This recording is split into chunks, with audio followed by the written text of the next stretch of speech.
Capítulo 3. A transmutação mental. A mente, tão bem como os metais e os elementos, pode ser transmutada de estado em estado, de grau em grau, de condição em condição, de polo em polo, de vibração em vibração.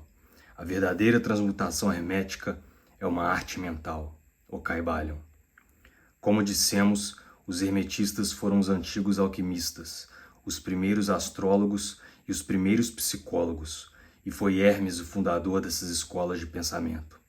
Da astrologia nasceu a astronomia moderna, da alquimia nasceu a química moderna, da psicologia mística nasceu a psicologia moderna das escolas.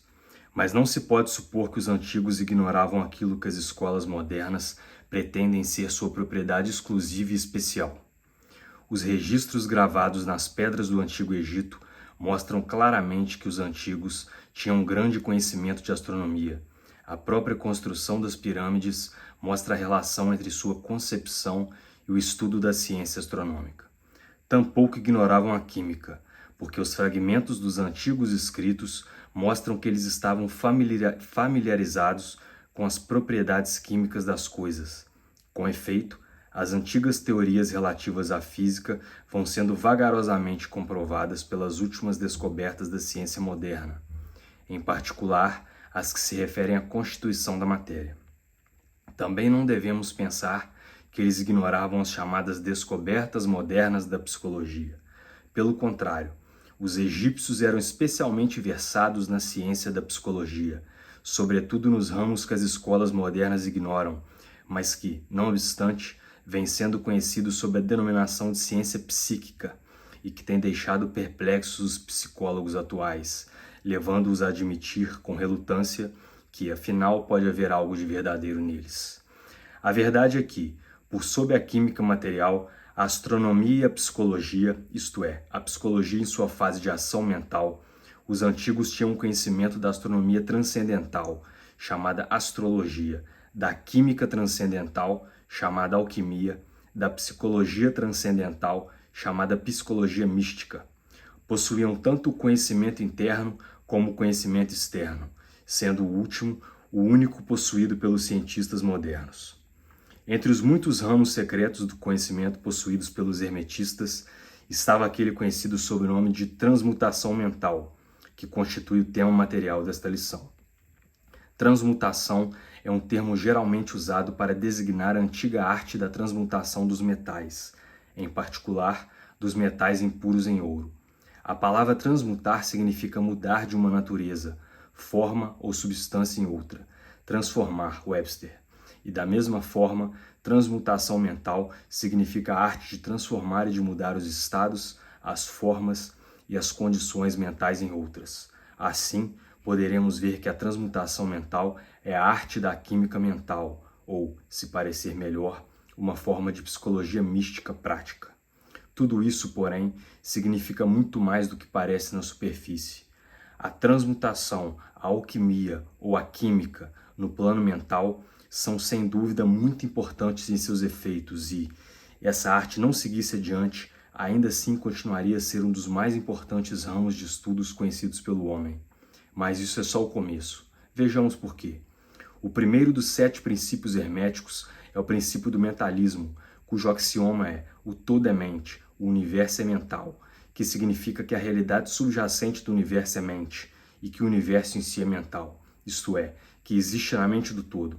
Examinaremos esse princípio nas próximas lições, mas consideremos o efeito do princípio se admitirmos que ele é verdadeiro.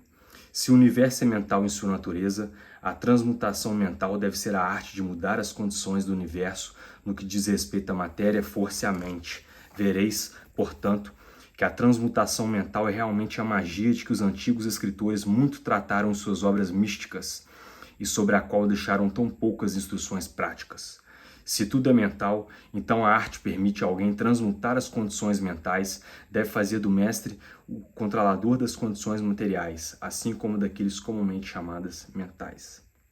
Na verdade, somente os alquimistas mentais conseguiram o grau necessário de poder para dominar as mais grosseiras condições físicas e os elementos da natureza, como a produção ou sensação das tempestades e a produção e sensação de terremotos, bem como de outros grandes fenômenos físicos. Que tais homens tenham existido e existam ainda hoje é uma questão de crença e boa-fé sinceras para todos os ocultistas adiantados de todas as escolas. Que os mestres existem e que eles têm tais poderes, os melhores instrutores asseguram-no aos seus discípulos, tendo tido experiências que os justificam nessas crenças e afirmações. Esses mestres não fazem exibições públicas de seus poderes.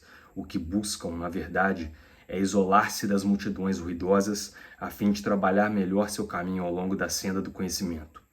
Mencionamos aqui a sua existência simplesmente com o fim de chamar vossa atenção para o fato de que seu poder é inteiramente mental e opera conforme as linhas da mais elevada transmutação mental e em conformidade com o princípio hermético do mentalismo, o universo é mental, o Kybalion. Contudo, os discípulos e os hermetistas em graus inferiores aos dos mestres, os iniciados e os instrutores, são igualmente capazes de trabalhar paralelamente ao plano mental, na transmutação mental. Com efeito, tudo o que chamamos fenômenos psíquicos, influência mental, ciência mental, fenômeno do novo pensamento, etc., obedece às mesmas linhas gerais, pois não há senão um princípio envolvido, seja qual for o nome que se lhe atribua. O discípulo e praticante da transmutação mental opera no plano mental, transmutando condições mentais, estados e etc. em outros, de acordo com diferentes fórmulas mais ou menos eficazes.